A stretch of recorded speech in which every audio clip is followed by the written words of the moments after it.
Salut toi, c'est reparti pour un tour, nouvel épisode de Dégaine. Et aujourd'hui, on s'attaque à une pièce phare du vestiaire en hiver, le pull col roulé. Et une fois n'est pas coutume, il n'y aura pas de partie histoire. Alors je sais ce que tu vas dire, ouais Boras, ça y est, il procrastine, c'est la saison 2, il fout plus rien. J'ai pas gardé les mains dans les poches, simplement, le pull c'est vraiment un sujet large, qu'il soit col roulé ou non. C'est un grand millimélo d'infos et c'est pas hyper visuel. Donc le traiter en quelques minutes, là en vidéo, ça aurait pas beaucoup de sens. Donc le mieux, on t'a fait un dossier, comme d'habitude, je te mets le lien dans la description, et là tu auras toutes les infos. Tu le regardes après la vidéo. Bon, le col roulé, en gros, pas bien compliqué, c'est un pull dont le col va te couvrir le cou. Il va même le dépasser puisque tu peux le replier. Quand il s'arrête à peu près au milieu du cou, c'est un col cheminé, c'est un entre-deux qu'on peut quand même citer. Tu peux avoir le col camionneur, grosse tendance du moment. Il te couvre tout le cou avec un zip qui permet de l'ouvrir comme ça. Avant de passer au look, je voudrais faire un petit point météo.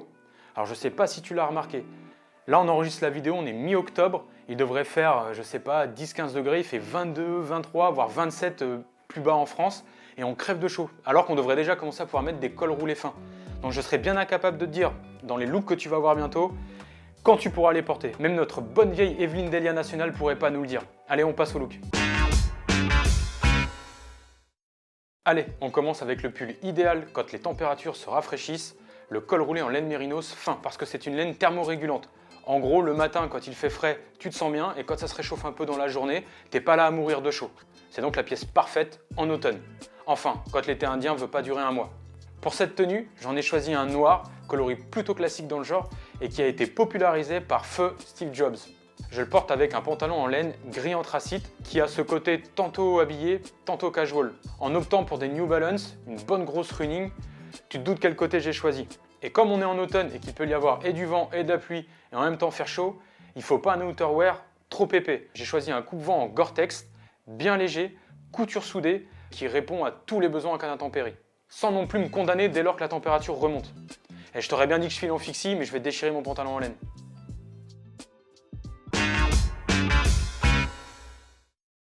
On enchaîne avec un col roulé en cachemire ultra fin, qui selon où tu vis pourra suffire même pour l'hiver. Je l'ai acheté il y a quelques années et c'est sa couleur un peu marron taupe qui m'avait plu. En gros, elle est idéale à porter avec un vert olive et les vestes militaires, vêtements que je porte souvent, et peut-être toi aussi. Ici, c'est une tropical jacket en HBT. Elle est faite pour l'automne, mais elle peut pousser loin dans l'hiver. Et le truc cool, c'est que s'il fait plus frais, tu peux garder cette tenue et enfiler par-dessus un caban ou un manteau long en laine bleue. Pour le reste, je l'ai joué facile avec un jean brut taille haute. En gros, on est dans le registre casual plus chic que chill. Clairement, je penche plus du côté cachemire que militaria. Enfin, une belle paire de boots en cuir marron, ici des Coniston, un classique du vestiaire masculin. Et je vais te dire un truc, c'est souvent la paire de chaussures que tu portes qui va teinter l'ensemble de ta tenue. Tu vois ici, en optant pour ces bottines, clairement, j'inscris le look dans un style élégant, chic, plus que héritage ou workwear.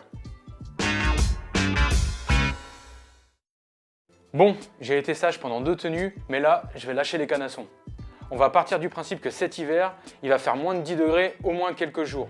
On sort le gros col roulé, 100% laine mérinos, mais cette fois-ci bien lourd, histoire de se protéger du froid. Je l'ai choisi en couleur vert forêt bouteille, je sais jamais trop les différencier. En tout cas, c'est plutôt actuel. Et le truc pratique, c'est qu'il se combine facilement avec les autres couleurs. Ça permet de sortir des traditionnels bleu marine et gris sans devoir changer l'ensemble de ton vestiaire. Et ça, c'est quand même plutôt cool. Pour le confort et le style, j'ai choisi une taille au-dessus. J'aime bien l'effet que ça fait, ce côté un petit peu débraillé et négligé, surtout que j'ai tendance à laisser dépasser mon t-shirt. Ici, un de couleur blanche, c'est un petit côté nonchalance maîtrisée qui me fait bien kiffer. Et puis si vraiment il caille, je rentre le t-shirt. Je ne vais pas attraper froid juste pour le style. Ensuite, pas de surprise, je porte mon jean bleach favori avec toujours de la place aux cuisses et coupé bien court.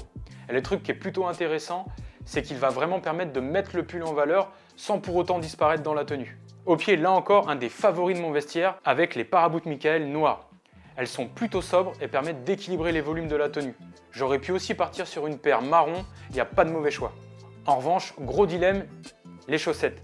Blanches ou verte bouteille. Je match le pull ou le t-shirt. Je me dis que comme il dépasse un petit peu et que c'est la seule touche de blanc, je pars sur des chaussettes blanches. Voilà, est-ce qu'il y a une mauvaise réponse? Je pense pas. Est-ce que je me pose trop de questions? Ça, c'est toi qui peux y répondre. Comme c'est l'hiver et qu'on est parti du principe qu'il faisait froid, j'allais pas sortir simplement en pull. Alors j'ai enfilé un trench coat beige, classique mais avec une coupe légèrement oversize. Ça rajoute à l'esprit street de la tenue. Et un truc à retenir, c'est que le col d'un imperméable fonctionnera quasiment toujours avec celui d'un pull col roulé. Enfin, la casquette en laine pour clôturer le dossier et on a une dégaine bien streetwear chic.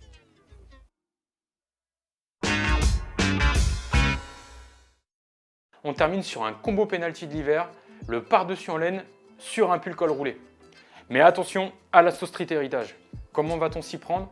Avec un pull en cachemire, bien épais, beige, pris 2 tailles au-dessus. Comme ça, on est en mode cocooning même quand on est dehors, tu vois. Et pour être très franc, j'ai piqué ça aux nanas qui ont tendance à prendre leur pull bien trop grand avec ce petit côté plaid à manches, tu vois. Il y a un petit côté fluffy, gros nuage de cachemire. Bref, j'adore. Et en plus, en le prenant size up, ça me permet de porter mon jean favori qui est lui aussi vraiment très large. Toile bien épaisse, il est idéal pour l'hiver. En plus, après 3 années de port vraiment intensif, il s'est modelé à mon corps et il est aussi confortable qu'un jogging. Et le petit kiff, c'est la patine, il commence vraiment à bien se délaver. Au pied, des chaussettes en lin et coton. C'est franchement agréable à porter et en plus c'est thermorégulant. Et puis encore et toujours des paraboutes Michael. Ici dans une couleur marron clair, camel pour être plus précis, qui vient rappeler le liseré du motif de mon manteau. Parce que oui, ce manteau, il a un truc à dire. Déjà, il a une coupe oversize, super généreuse, franchement, il est magnifique une fois sur les épaules. Mais surtout, c'est ce motif. Il me rappelle celui de manteau de mamie qu'on peut trouver dans les friperies. Et ça, vraiment, j'adore, ça fait toute la tenue. Avec un pull porté comme une nana, un motif de grand-mère sur mon manteau, on viendra pas me dire que le style street héritage, cela joue mal alpha virilo-centriste. Et maintenant, place au ref. Les marques de pull col roulé. Il y en a vraiment beaucoup et très honnêtement, je ne vais pas avoir le temps de toutes te les lister et encore moins de t'expliquer pourquoi elles sont cool, leurs caractéristiques, etc. Je te le disais en intro.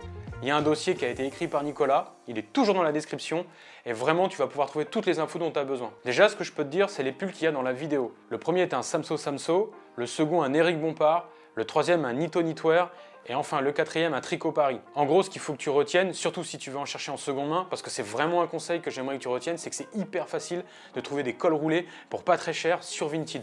Enfin, si t'as pas envie d'aller lire notre article et que tu veux quand même les refs, tu peux retenir pêle-mêle, attention, je vais les citer, Asket, John Smedley, William Loki, Sunspell, Natalino, Batoner, alors lui j'arrive jamais à le dire, Inès Mein, enfin voix avec le logo, Anderson Anderson, Yashiki, SNS Earning, Private White WC, bref, voilà, tu as tout un tas de refs, tu as le lien si tu veux vraiment approfondir.